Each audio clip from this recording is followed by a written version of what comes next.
We have something pretty exciting to show you guys this evening. I stumbled across it yesterday and it was almost deadly. Okay, that was maybe a bit of an exaggeration. No. But not really.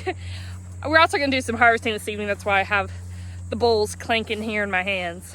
So, bit of backstory, story time. I'm gonna keep you guys on suspense. I was over here weeding the blueberries, and as you can see, I waited till about there, and then I stumbled into something. So let's see if you guys can spot it first off. There's not a whole lot that's kind of deadly around these parts, but copperheads are one of those things. Thankfully, this copperhead was already strung up. This copperhead had tangled itself up in this bird netting that we have around our blueberry bushes. Something's eaten about half of that copperhead. It was about double that length and not quite so shriveled up, but it's been a hot day today, so that might have had something to do with it too. But yeah, so I wasn't too excited to see that while I was pulling blueberries. I definitely screamed. Now, I'm not, I scream a lot. Just say I do. I'm easily scared. Okay, I was gonna say I don't scream, but I'll be honest with y'all, I do scream. If I'm startled, yeah, I screamed when I saw that copperhead. Ryan, what were you doing? You were bush hogging? Yeah, I was running the tractor, so I didn't hear you, but you came and told me you saw a snake, but I figured it was slithering away. Yeah. I wasn't thinking it was a copperhead, but yeah, having copperheads around is no fun. Makes you want to get guineas, right?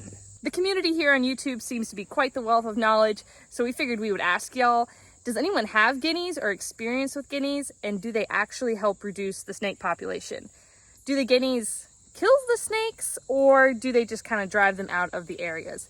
I know they can be pretty loud. We do have a lot of space here, so I'm not too worried about the noise necessarily of the guineas. However, do the pros outweigh the cons? That's one of the questions. So let me know in the comments. I genuinely want to know if you think guineas are a good idea to help reduce snakes. Now, thankfully, since we've been here, this is the first copperhead that we've seen. I haven't even really seen black snakes. I saw one baby snake of some sort, a garden snake or something last year, but I've seen one big one on the driveway. Oh yeah, I did see a black snake on the driveway. Yeah. Oh, so maybe they're just all out right now. So if you have any tips about how to reduce the snake population, let us know, because copperheads are poisonous, and with kids around, we definitely want to reduce them if we can. I don't mind black snakes as long as they keep to themselves, but copperheads I don't want to deal with. Yeah. Anyway, so we just wanted to show you guys a bit of excitement and what caused me to scream yesterday. Let's go harvest some tomatoes, but before we do that, I want to show you guys these flowers here at the end of our potato patch. We just dug up the potatoes this week. I don't think I recorded much of that for y'all. If I did, I'll insert a little clip here. But these flowers at the end of the patch finally popped up. I almost mowed over them a couple times because I didn't think they were gonna come up. They were from the Dollar Tree, and it was just a Dollar Tree mix pack of flowers. So let me show you guys those.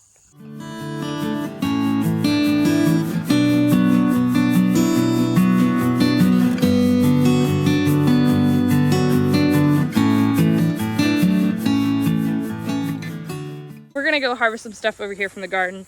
I think we have a few watermelon ready to pick, and the grass is kind of high, so there may be more snakes in there, so that's why I'm bringing Ryan with me. Don't say that. Let's see if we have any watermelon in our field of grass. I can already spot a couple in here. Ryan and I had come in here and weeded quite a few times, but we just couldn't keep up with it. We really needed plastic or something, especially for this first year, or wood chips at least. But we've been harvesting a lot of watermelon, and they have been really, really yummy so far. This one right here looks pretty big. Now, I'm not a pro at watermelon harvesting by any means, so it's kind of a guess for us until we actually cut it open, whether or not it's ripe or not. All right, there's one. And I had put a little piece of cardboard down beneath most of these watermelons, and that seemed to help because some were rotting out. See that one? I think this is the dead across from it. See, I don't know. Let's just go look at some of the other bigger ones. We had eaten a Royal Golden, I believe was the variety. That was really good. That was my favorite so far this year. It was dark green on the outside and orange on the inside. I think I took a little clip of it, so I'll insert that here so you guys can see what it looked like. That's pretty much how that other one was. dead stuff right at it, but then actual stem isn't dead. That one looks kind of like soft. Just go ahead and cut it. Well, oh, so rotten. It might be too far, yeah. So maybe we should go ahead and pick that other one. It's supposed to rain in 2 days, so we might want to pick most of them before they rain anyway. I've read that you're supposed to cut the water off to your watermelon for about a week before you pick them to increase the sugar level and the sweetness, but it's kind of hard to do with the rain, and it is supposed to rain here in 2 days, so I guess we'll probably end up picking most of them tomorrow regardless, just so that they don't split in the rain either. Well, the thing is, overall, we've had a very wet July, August, wet summer, really. I mean, our grass is still green in late August, which is unusual. Which has been nice because we haven't had to water the garden as much, but our tomatoes definitely have been splitting a lot, and a lot of the watermelon has been splitting, and some of them have been rotting from all the wetness. But so pick your battles.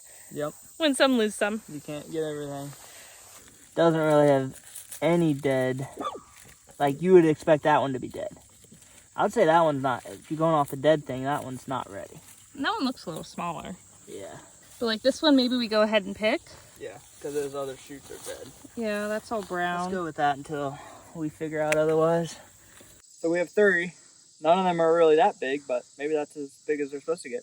Yeah, I'm not sure what variety that one is. Yeah. That one might be the strawberry watermelon, and then that one's definitely... That one's cool. Moon and stars. Yeah. Looks like a bunch of stars. Is there supposed to be the moon? Check that out. Is that it? I think so. Yeah, one moon, big spot. One big and a bunch of small ones. Bunch of little ones. Yeah, so 3, not bad. Let's go pick some tomatoes before it rains too. Tomato picking's pretty much been a daily task, trying to get as many cherry tomatoes as we can before the end of summer here. Whoa, Ryan's gonna carry all 3 at once. Well, I'm glad I have Ryan to carry all 3 watermelons at once. Otherwise, I'd be making 3 separate trips to the house. And these are small. So, yeah, but still. I've really liked having the zinnias at the front here. I think next year, I definitely want to up our flower game. I think it's great. Yeah. And that's a nice pop of color as you come in. And it's been nice having the cut flowers in the house. All right, let's get some tomatoes. A lot of the tomatoes are kind of splitting and suffering and looking pretty bad here at the end of August, but the moisture, like you said, didn't help. Yeah, I mean, I think tomatoes rather like consistent watering every week, not a heavy downpour every other day. Overall, the cherry tomatoes did really well. They did, yeah. All the big ones split. They've been splitting, yeah. Pretty much. I've also suffered with a little bit of blossom end rot on some of the plants too. Even though they don't look the prettiest, they're still producing a lot of cherry tomatoes, so can't complain but too much. These are the Berry's Crazy Cherry Tomato.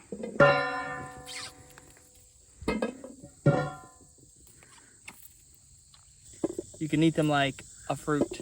Yeah. Yeah. They're pretty sweet. Yeah. I mean, I think tomato technically is a fruit. Well. Anyway. Sure. Some would say that. Yeah.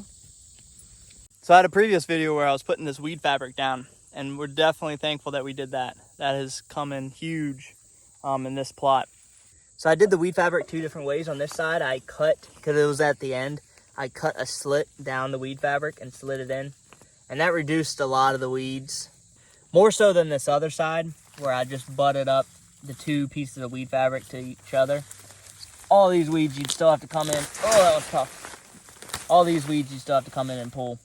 But it definitely reduced the majority of our weeds, which was super helpful. That's a beautiful view. Sun setting in the field. Yeah. It's a nice day. I wasn't talking about the day. Oh, look at you being a charmer.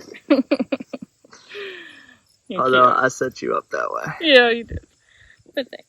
I will say, it is a beautiful evening. Temperature has dropped. The wind has picked up a little bit. There's a nice little breeze. Yeah.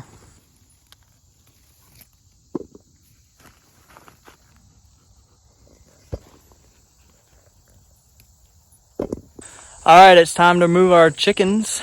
Chickens love all the grass they're getting and all the bugs they can catch. And I just ran inside and grabbed my bribery for them for this evening. I am trying to train the chickens to just be friendly and associate us with food. Basically, every time we come, I just want to give them a treat. And I'm trying to get them just to come up to us naturally and eventually, hopefully, cuddle. That's the goal. I had a chicken that would cuddle growing up, and I just think that'd be fun for the kids to have the chickens cuddle. And they like to come out here and give them treats too. So that's always something fun for us to do during the day. Ryan's gonna move them before I give them their treats. So I did install a new, and I'll probably have a video, an update video talking about these different functions. I did install a new lift system, I guess I'll call it. So this board here actually swivels, and that's what holds the wheel in place.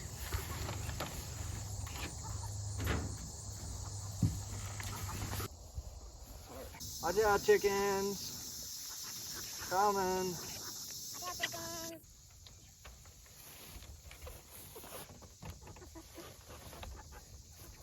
No eggs yet.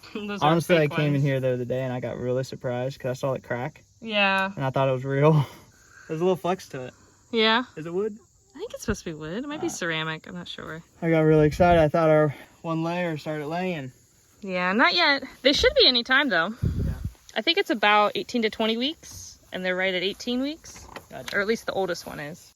Now, we did just put them on fresh grass. Yeah. Hey, Mr. Rooster, that wasn't very nice. The rooster definitely always wants to be first in line. So this one right here, the salmon falvarella, is our oldest chick. She's, I guess not a chick anymore, but she's about 18, 19 weeks old. She was the freebie that we got with our meat birds. They're definitely filling out that rooster. Yeah. You can tell it's definitely getting big.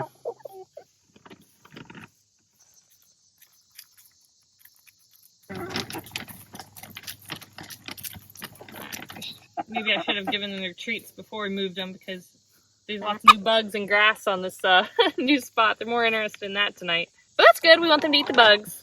Hey, Ryan, guess what I found? What? Take a guess. A 4-leaf clover. You know, see if you guys can spot it. I centered it up. I actually spotted about 4 or 5 of these earlier today when I was outside with the kids. I remember you counting them. On the picnic blanket. 1, 2, Yeah. I've maybe mentioned this once or twice before, but 4-leaf clovers are pretty special for me. I really think that they're God's little message or mini miracle for me every day that I see them, because I really do find them everywhere, even in like winter time. I remember I found one in a Kroger parking lot in like the middle of winter. Yeah. So they're really just little blessings, and they always make me smile. Just a little thing that God shows me to know that he cares and is looking out for me. Yep. So thanks for hanging out with Ryan and I this evening. Hope you guys have a great rest of your day. Bye, y'all.